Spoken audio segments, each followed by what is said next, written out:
دوستو، جب کبھی بھی ہم لوگ روزے کا نام سنتے ہیں تو ہمارے دماغ میں سب سے پہلے مسلمانوں کا خیال آتا ہے، اور اس کی وجہ یہ ہے کہ کیونکہ اسلام ہی ایک ایسا دھرم ہے کہ جس کے اندر رمضان جیسا ایک ایسا مہینہ پایا جاتا ہے کہ جس مہینے میں پوری دنیا کے مسلمان روزے رکھتے ہیں۔ مگر آپ میں سے شاید بہت کم ہی لوگ جانتے ہوں گے کہ مسلمانوں کا جو روزہ ہوتا ہے بالکل اسی طرح کی ہی چیزیں ہماری دنیا کے دوسرے دھرموں اور مذہبوں میں بھی پائی جاتی ہیں، یا پھر یہ کہیے کہ روزے جیسی چیزیں ہماری دنیا کے لگ بھگ ہر علاقے میں پائی جاتی ہیں۔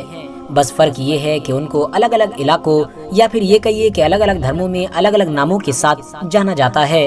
اور ان کو فالو کرنے کا طریقہ اور اس کے رولز بھی الگ ہوتے ہیں۔ دوستو، اگر آپ لوگ اتہاسک کتابوں کے پنوں کو پلٹنے کی کوشش کرو گے تو آپ کو یہ پتہ چلے گا کہ صرف آج کے دور میں ہی نہیں بلکہ روزے جیسی چیز ہماری دنیا میں ہزاروں سال سے پائی جاتی تھی، چاہے بات بابلی تہذیب کی ہو، مصری تہذیب کی ہو، یونانی تہذیب کی ہو یا پھر ہندوستانی تہذیب کی ہو، ان سبھی میں ہی روزے کا تصور کسی نہ کسی صورت میں پہلے سے ہی پایا جاتا تھا۔ بات کریں اگر یہودی دھرم کی تو ان کے یہاں بھی روزے جیسی چیز شروع سے ہی پائی جاتی تھی۔ بنی اسرائیل کے اوپر عاشورے کے دن کا روزہ ضروری کیا گیا تھا۔ یہی وجہ ہے کہ آج بھی زیادہ تر یہودی عاشورے کے دن کا روزہ رکھتے ہیں۔ آپ کو بتاتے چلیں کہ ان کا روزہ مسلمانوں سے لمبا ہوتا ہے، کیونکہ یہ لوگ اپنے روزے کو سورج ڈوبنے سے شروع کرتے ہیں جو اگلے دن رات شروع ہونے کے وقت ختم ہوتا ہے، اور اس حساب سے ان کا یہ روزہ لگ بھگ 25 گھنٹے کا ہو جاتا ہے۔ اس روزے میں یہودی لوگ کھانے پینے کے ساتھ ساتھ جسمانی تعلقات یعنی سیکس سے بھی دور رہتے ہیں۔ اس کے علاوہ بھی یہ لوگ چمڑے کے جوتوں کے ساتھ ساتھ اور بھی حد سے زیادہ آرام دائک چیزوں سے دوری بنا کر رکھتے ہیں۔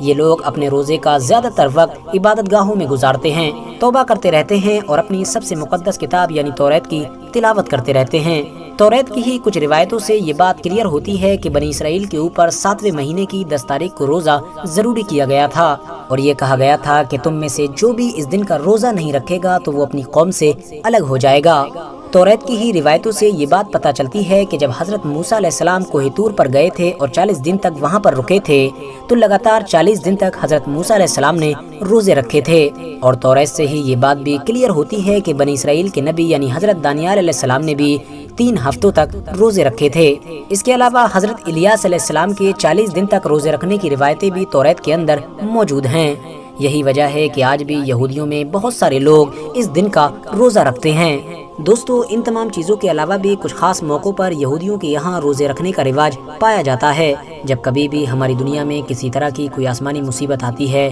مثال کے طور پر بارش نہیں ہوتی ہے کہ جس کی وجہ سے قحط پڑ جاتا ہے، تب بھی یہودی لوگ روزہ رکھنا ضروری سمجھتے ہیں۔ اس کے علاوہ یہودی کمیونٹی میں اپنے بزرگوں کی وفات کے دن یعنی ڈیتھ اینیورسری پر بھی روزہ رکھنے کو پسند کیا جاتا ہے۔ یہی وجہ ہے کہ یہودی لوگ حضرت موسیٰ علیہ السلام کے ساتھ ساتھ اپنے کچھ اور خاص بزرگوں کے وفات کے دن پر روزہ رکھتے ہیں۔ یہودیوں کی طرح ہی عیسائیوں میں بھی روزے کا کانسیپٹ پایا جاتا ہے۔ انجیل سے یہ بات کلیئر ہوتی ہے کہ حضرت عیسیٰ علیہ السلام نے 40 دن اور 40 رات تک روزہ رکھا تھا۔ ساتھ ہی ساتھ حضرت عیسیٰ علیہ السلام نے اپنے حواریوں کو بھی روزہ رکھنے کی نصیحت دی تھی۔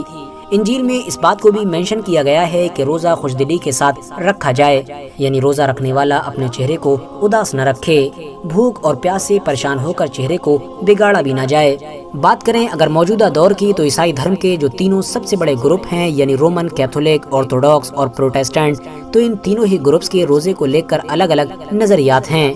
پروٹیسٹنٹ گروپ کے اندر روزے کو اب فرض کی حیثیت سے باقی نہیں رکھا گیا ہے بلکہ انسان کی مرضی پر چھوڑ دیا گیا ہے، وہ چاہے تو رکھ سکتا ہے ورنہ اس کے اوپر ضروری نہیں ہے۔ وہیں دوسری طرف رومن کیتھولک گروپ کے اندر بھی روزے کی سخت رسومات نہیں پائی جاتی ہیں، لیکن روزے کا تصور ابھی بھی باقی ہے، اور یہی حال عیسائیوں کے تیسرے گروپ یعنی آرتھوڈاکس کا بھی ہے۔ لیکن پھر بھی ابھی بھی رومن کیتھولک گروپ کے اندر ایش وینسڈے اور گڈ فرائیڈے جیسے دنوں پر روزہ رکھنے کا ٹرینڈ پایا جاتا ہے۔